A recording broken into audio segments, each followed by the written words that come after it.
Long before Greece had philosophers, before Rome had roads, there was a lost empire, one that worshipped goddesses, built palaces without walls, and disappeared in silence. On the sun-soaked island of Crete, surrounded by the blue breath of the Aegean Sea, a mysterious people rose from the waves not to conquer but to create. The Minoans were more than a lost civilization. They were a mirror of what humanity could be, thriving without war, building with beauty, and trading instead of taking, and perhaps that's why they vanished. Because their world had no place in the age of conquerors, but their memory lingers in stone ruins, in sea winds, and in every unsolved script waiting to be read. Some civilizations screamed their story into history, the Minoans, they whispered, and still echo today, and perhaps that's why they vanished. Because their world had no place in the age of conquerors, but their memory lingers in stone ruins, in sea winds, and in every unsolved script waiting to be read. Some civilizations screamed their story into history, the Minoans, they whispered, and still echo today. They built cities of beauty, not brutality. Their palaces, especially the great complex at Knossos, held no thrones, no prisons, and no fortresses, only open courtyards, gardens, ceremonial halls, and walls that spoke in color. Frescoes showed bull leapers soaring mid-air, dolphins gliding through waves, and elegant women draped in flowing robes, leading rituals to forgotten goddesses. Their world was one of harmony with nature, with the sea, and perhaps even with each other. We call them the Minoans, named after the mythical king Minos, but we don't know what they called themselves.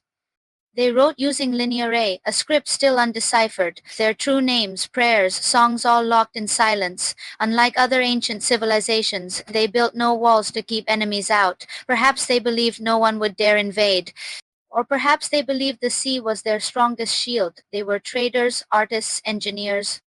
Their ships connected them to Egypt, Mesopotamia, the Levant long before such globalism was even imagined. But then, the earth shook. Around 1600 BCE, the nearby island of Thera, modern-day Santorini, erupted violently. It sent ash into the skies and massive waves across the Aegean. It did not destroy Crete completely, but it shattered their world economically, spiritually, ecologically. And when the smoke cleared, others came. From the mainland, the Mycenaeans arrived, warriors in bronze. They occupied Minoan palaces, borrowed their gods, and adapted their writing. The peaceful world of the Minoans gave way to swords, soldiers, and new rulers. One by one, their palaces were abandoned. The last songs of their goddess were sung and never heard again. There were no final battles, no dramatic collapse, just a civilization that slowly faded like footprints in the tide.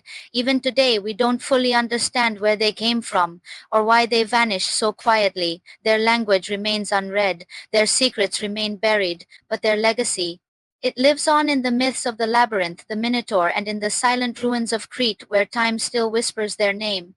They built no statues of kings, only shrines to the sacred feminine, suggesting a world ruled not by force but by fertility, mystery, and balance. Their plumbing systems were so advanced they rivaled those of 19th century Europe, centuries before Rome even rose.